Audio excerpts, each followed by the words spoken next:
وَلَقَدْ جِئْتُمُونَا فُرَادًا، اور البتہ تحقیق آ گئے تم ہمارے پاس اکیلے اکیلے، آ گئے تم ہمارے پاس اکیلے اکیلے۔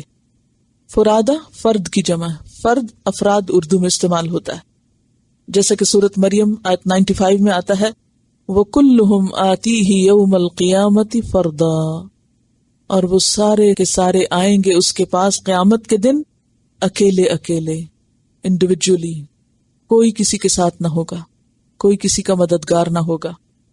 یہ بالکل ایسا ہی ہے کما خلقناکم اول مرۃ، جس طرح ہم نے تم کو پیدا کیا تھا پہلی بار، اول بار، مرہ باری، پیچھے گزر چکا ہے، میم رے سے مرور کہتے ہیں گزرنے کو، مرور زمانہ یعنی وقت کا گزرنا، تو مرتن ہوتا ہے ایک بار، تو اول مرتن پہلی بار۔ جس طرح ہم نے تم کو پہلی بار پیدا کیا تھا، کیسے پیدا کیا تھا؟ دنیا میں انسان کیسے آتا ہے؟ نمبر 1 اکیلا ہوتا ہے، نمبر 2 برہنہ ہوتا ہے، بے لباس ہوتا ہے، نمبر 3 غیر مختون ہوتا ہے، یعنی ختنہ نہیں ہوتا۔ قیامت کے دن بھی لوگ بالکل اسی طرح اٹھیں گے، برہنہ ہوں گے، غیر مختون ہوں گے اور اکیلے اکیلے ہوں گے۔ رشتہ دار وغیرہ سب ہوں گے مگر کوئی کسی کے کام نہیں آئے گا، کوئی کسی کو نہیں پوچھے گا۔ اور اب بھی آپ دیکھیں دنیا میں تھوڑی سی کوئی تکلیف آتی ہے تو ہر ایک کو اپنی پڑ جاتی ہے، ہر ایک اپنی جان کی فکر کرتا ہے، اس کو یہ یاد نہیں رہتا کہ دوسروں کا کیا ہو رہا ہے۔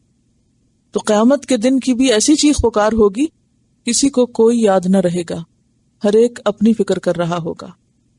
وَتَرَكْتُمْ، اور تم چھوڑ آئے، چھوڑ دیا تم نے، چھٹ گیا تم سے، ما جو کچھ، خَوَّلْنَاكُمْ، عطا کیا تھا ہم نے تم کو۔ خوّلہ کا معنی ہوتا ہے مالک بنانا، کوئی ساز و سامان دینا۔ اے بندو، دنیا میں ہم نے تمہیں جو بھی ساز و سامان دیا تھا، جو بھی خدم حشم، دنیاوی زینت رونق کے سامان، گھر کے فرنیچر، ڈیکوریشن پیس، اور جو کچھ بھی تم جن جن چیزوں میں دل لگائے ہوئے ہو، چاروں طرف نظر تو دوڑاؤ، کیا کچھ اللہ نے دیا ہے، وہ سب کچھ تمہارے مرنے کے بعد پیچھے رہ جائے گا، کوئی ایک چیز بھی تم ساتھ نہ لا سکو گے۔ آپ سوچئے کہ انسان ایک گھر ہی بناتا ہے، یا گھر میں فرنیچر ہی لاتا ہے، یا اپنے کسی کارخانے میں کوئی مشینری لگاتا ہے، اس کے پیچھے کتنی لمبی چوڑی ایفرٹ اور پلاننگ اور منصوبہ بندی درکار ہوتی، سال ہا سال کی محنت اور سیکریفائسز ہوتی، پھر جا کے یہ سب چیزیں بنتی۔ لیکن جب انسان مرتا ہے تو خالی ہاتھ جاتا ہے، جن چیزوں کو بنانے میں اس کی پوری زندگی لگتی ہے ان میں سے کچھ بھی ساتھ نہیں جاتا۔ یہی بات قیامت کے دن انہیں بتائی جائے گی، وَتَرَكْتُمْ مَا خَوَّلْنَاكُمْ، چھوڑ دیا تم نے جو بھی ہم نے تم کو عطا کیا تھا، وَرَاءَ ظُهُورِكُمْ، تمہاری پیٹھوں کے پیچھے، یعنی تم نے ان کی طرف، اس سارے سامان کی طرف گویا پیٹ کر لی، سب کچھ بھول گئے۔ آپ دیکھیں جب بھی دنیا میں کوئی مصیبت یا حادثہ یا آفت آتی ہے، اگر یہ کہا جائے کہ اپنے آپ کو بچا لو یا گھروں کو بچا لو، تو انسان کس کو بچاتا؟ خود کو بچاتا۔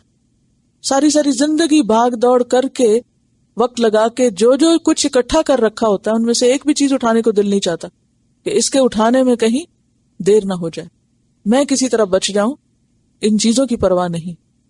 تو قیامت کے دن بھی حال یہی ہوگا کہ انسان کو یہ سارے ساز و سامان بھول جائیں گے، انسان ان میں سے کسی چیز کو یاد نہیں کرے گا، نظر غلط بھی نہیں ڈالے گا۔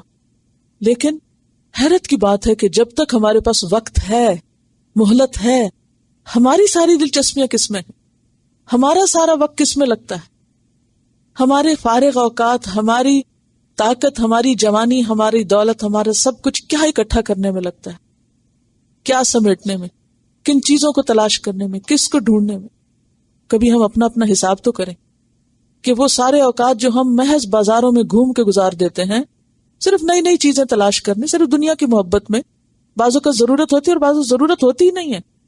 آپ اپنے گھر کی ساری چیزوں پہ جا کے آج نظر ڈالیں اور ان میں سے دیکھیں کہ میرے ساتھ قبر میں کیا جائے گا، اس میں سے وہاں کیا فائدہ دے گا۔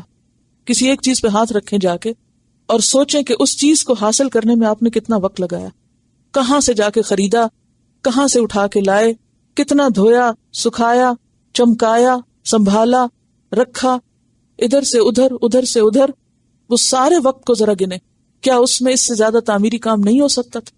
ہو سکتا تھا، لیکن تعمیری کام اور آخرت کی تعمیر، اس کی طرف ہم میں سے کسی کی توجہ ہی نہیں، اس کو تو بھولے ہوئے ہیں۔ ان چیزوں کے ساتھ زیادہ محبت ہے، ان کے اوپر زیادہ قیمتی وقت لگاتے ہیں جو سب یہاں چھوڑنی۔ وَتَرَكْتُمْ مَا خَوَّلْنَاكُمْ، سب چھوڑ دیا تم نے، کیوں نہیں لائے ساتھ ان کو جن چیزوں سے اتنی محبت تھی تمہیں، جن کے پیچھے جان جاتی تھی تمہاری، جن کے پیچھے تعلقات خراب کیے تم نے انسانوں کے ساتھ، جس کے پیچھے تم نے انسانوں کا حق مارا، کہاں ہیں وہ چیزیں؟ ترک تم، چھوڑ آئے نا تم، سب چھوڑ جاتے ہیں۔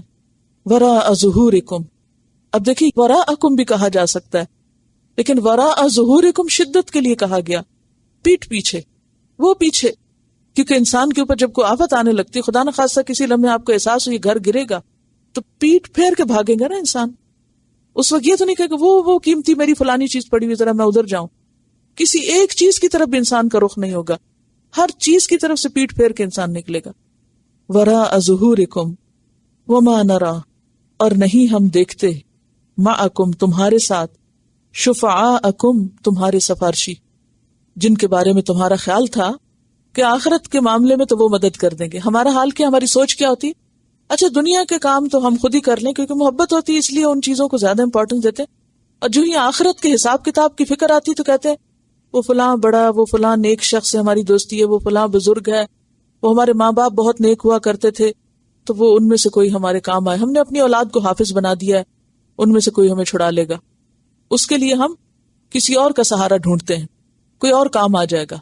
وَمَا نَرَى مَعَكُمْ شُفَعَاءَكُمْ، جن پہ تمہاری امیدیں تھی، جن پہ تمہارا بھروسہ تھا، جن کا تم وسیلہ اور دامن پکڑے ہوئے تھے، ان میں سے تو کوئی بھی تمہارے ساتھ ہمیں دکھائی نہیں دیتا، وہ کہاں گئے سب؟ سورۃ القصص آیت 62 میں آتا ہے، أَيْنَ شُرَكَائِيَ الَّذِينَ كُنتُمْ تَزْعُمُونَ، کہاں ہے میرے وہ شریک جن کے بارے میں تم یہ گمان رکھتے تھے کہ وہ تمہاری مدد کریں گے، تمہارے کام آئیں گے؟ کہیں بھی نظر نہیں آ رہے۔ الَّذِينَ زَعَمْتُمْ، وہ جن کے بارے میں تم نے سوچا، گمان کیا، أَنَّهُمْ فِيكُمْ شُرَكَاء، کہ وہ تمہارے میں شریک ہیں۔ فیکم سے مراد تمہارے میں، یعنی تمہارے انجام کے معاملے میں، تمہاری عبادت میں، اور پھر تمہیں بچانے میں۔ لقد تقطع بینکم، البتہ تحقیق کٹ گیا تمہارے درمیان، ٹکڑے ٹکڑے ہو گیا تمہارے درمیان۔ بین جو ہے لفظ بون سے نکلا ہے، بے واو نون، بون فاصلے کو کہتے ہیں۔ تمہارے اور ان کے درمیان ایک فاصلہ آ گیا، تمہارے سارے تعلقات کٹ گئے، تمہاری ساری امیدیں منقطع ہو گئیں، کوئی کام آنے والا اب نہیں ہے۔ وَضَلَّ عَنْكُمْ، اور گم ہو گئے تم سے، کون؟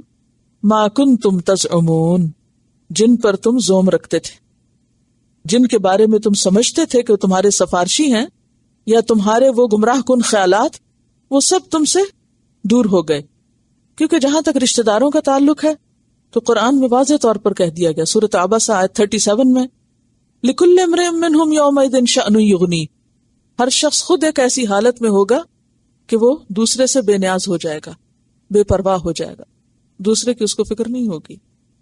اور جن کے بارے میں یہ توقع رکھتے ہیں کہ وہ ان کے کام آئیں گے، تو اس پر فرمایا کلا، ہرگز نہیں، سیکفرون بعبادتہم، وہ تو ان کی عبادت کا بھی انکار کر دیں گے، ویکونون علیہم ضدا، اور وہ ان کے الٹے مخالف بن جائیں گے۔